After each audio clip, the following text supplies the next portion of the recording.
व्यक्ति ठंड से मरने वाला था, लेकिन उसने कोट पहनने के बजाय अपनी पैंट भी उतार दी और अपनी अंडरवियर भी उतार दी। फिर वह आदमी नंगा होकर बर्फ में बैठ गया। ठंड के कारण वह अपनी हथेलियों में हवा भरता रहा, लेकिन गर्म हवा इतनी कम थी कि वह जल्दी ही ठंड से कांपने लगा। लेकिन फिर भी उस आदमी ने अपने कपड़े पहनने का इरादा नहीं किया। उसने अपने हाथ में कसकर पकड़े गए प्लास्टिक बैग को देखा और एक दर्दनाक फैसला किया। उसने कांपते हुए थैले में भरा सारा कीमती आटा बाहर निकाल दिया और फिर थैले में बर्फ भरकर उसे अपनी बाहों में रख लिया, जैसे कि वह कोई खजाना हो, और उम्मीद किया कि वह 2 घंटे में पिघला हुआ ताजा पानी पी सकेगा। हालांकि शाम तक बर्फ पिघली नहीं थी और इससे भी बुरी बात यह थी कि कोई भी गीला कपड़ा सूखा नहीं था। वह आदमी बहुत क्रोधित था और समझ नहीं पा रहा था कि वह इतना बदकिस्मत क्यों है। स्केटिंग करते समय वह न केवल रास्ता भटक गया बल्कि बर्फीली झील में भी गिर गया था। तभी उसे अचानक कुछ दिखाई देने लगा। अगले ही पल वह हैरान रह गया। उसने देखा कि एक घर जो बहुत गर्म लग रहा था अचानक कुछ ही दूरी पर पहाड़ पर दिखाई दिया। 2 दिन बर्फीले पहाड़ों में फंसे रहने के बाद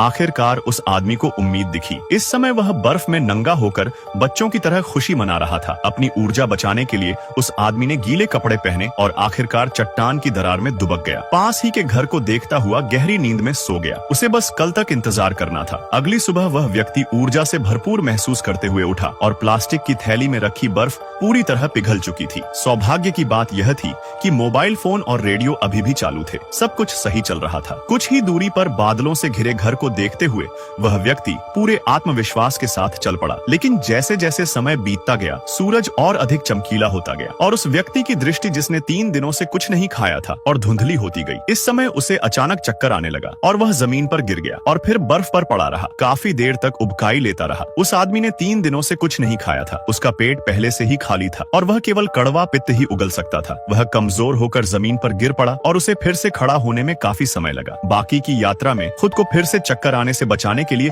अपनी आंखें बंद रखी। उसने अपनी आंखें तभी खोली जब उसे लगा कि वह शिखर पर पहुंचने वाला है। आदमी ने अपनी आंखें मली, लेकिन उसे यकीन करना मुश्किल हो रहा था। जब उसने ध्यान से देखा, लेकिन अब पहाड़ की चोटी पर कोई घर नहीं था। तभी उसे एहसास हुआ कि कल जो घर उसने देखा था वह हाइपोथर्मिया के कारण उत्पन्न एक भ्रम था। आदमी बहुत निराश हो गया, लेकिन फिर भी उसने ऊपर चढ़ना जारी रखा और पीछे न मुड़ने का निर्णय लिया। उसे इस बात का जरा भी अंदाजा नहीं था कि यह निर्णय बर्फीले पहाड़ों से बचने का उसका एकमात्र रास्ता होगा। रात में उसे एक गुफा मिली और अंदर एक जानवर का कंकाल मिला, लेकिन वह आदमी डरा नहीं। कई दिनों से भूखा आदमी खाने के लिए कुछ मांस ढूंढने लगा, लेकिन सारा मांस पहले ही भेड़ियों द्वारा खा लिया गया था। उसने अपना सेल फोन निकाला, यह देखने के लिए कि क्या यहाँ कोई सिग्नल है, लेकिन अब फोन डेड हो चुका था। मामला और भी बदतर हो गया। भेड़ियों की चीखें नजदीक आ रही थीं। बचने के लिए वह व्यक्ति पूरी रात अपने स्केटबोर्ड के सहारे चलता रहा, लेकिन जल्द ही पैरों में दर्द के कारण उसे रुकना पड़ा। बैठने के बाद उसने अपनी टांगें ऊपर उठाई और देखा कि उसके मौजे पहले से ही खून से लाल हो चुके थे। इससे भी ज्यादा भयानक बात यह थी कि उसकी पिंडलियां पूरी तरह सूज गई थीं और गहरे बैंगनी रंग की हो गई थीं। यह देखकर आदमी की सांस रुक गई। अगर ऐसा ही चलता रहा तो मौजे पूरी तरह से त्वचा से चिपक जाएंगे और स्थिति और भी खराब हो जाएगी। उस आदमी ने मौजे को किनारे से दबाया और कुछ मानसिक तैयारी के बाद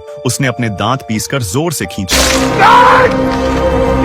लेकिन बुने हुए मौजे बर्फ की तरह स्थिर थे। आदमी चिल्लाया और दर्द तुरंत उसकी पिंडली से पूरे शरीर में फैल गया। 20 वर्ष की आयु वाला यह युवक बच्चों की तरह रोया। शांत होने के बाद उसने सावधानी से अपने मौजों पर चिपके मांस के टुकड़े को निकाला और फिर धीरे से अपने मुंह में डाल लिया, क्योंकि वह कई दिनों से भूख से मर रहा था। जब उसने उसे काटा तो उसे मानसिक और शारीरिक दोनों तरह से बहुत तकलीफ हुई। उस आदमी ने उसे खाया नहीं, लेकिन उसने उसे अपनी जेब में रख लिया और जब वह वाकई में भूख से मरता तो वह उसे निकाल कर खा लेता। 5 दिनों तक लापता रहने के बाद आखिरकार उसकी पत्नी ने उसका पता लगाने के लिए बचाव दल को सूचित किया। फिर उन्होंने उस व्यक्ति की तलाश के लिए एक हेलीकॉप्टर भेजा। तभी बर्फ से ढके विशाल पहाड़ होने के बावजूद उस व्यक्ति को एक हेलीकॉप्टर की आवाज सुनाई दी और वह मदद के लिए जी जान लगाकर चिल्लाया। वह उस समय घने जंगल में था, इसलिए कोई फायदा नहीं हुआ। यह देखकर कि बचाव विमान जाने वाला था, वह आदमी पूरी ताकत के साथ उछल पड़ा और वास्तव में विमान के उड़ने से पहले जंगल से बाहर निकलने की हिम्मत की, लेकिन तब तक बहुत देर हो चुकी थी। बचाव कर्मी सीधे सामने की ओर देख रहे थे और किसी को भी उम्मीद नहीं थी कि वह आदमी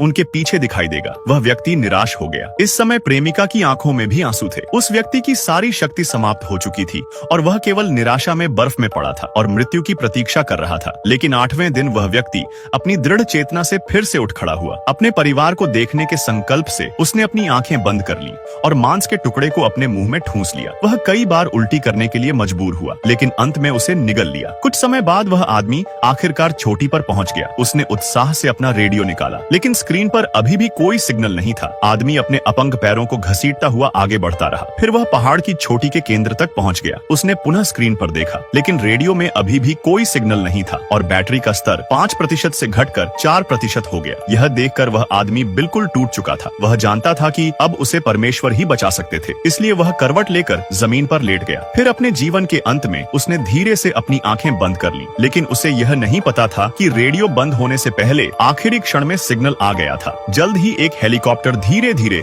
उस आदमी के ऊपर आता दिखाई दिया। 8 दिनों तक बर्फीले पहाड़ों में फंसे रहने के बाद आखिरकार उस व्यक्ति को बचा लिया गया। फिर कई वर्षों बाद वह बेसबॉल कोच बन गया। यह कहानी आपको कैसी लगी?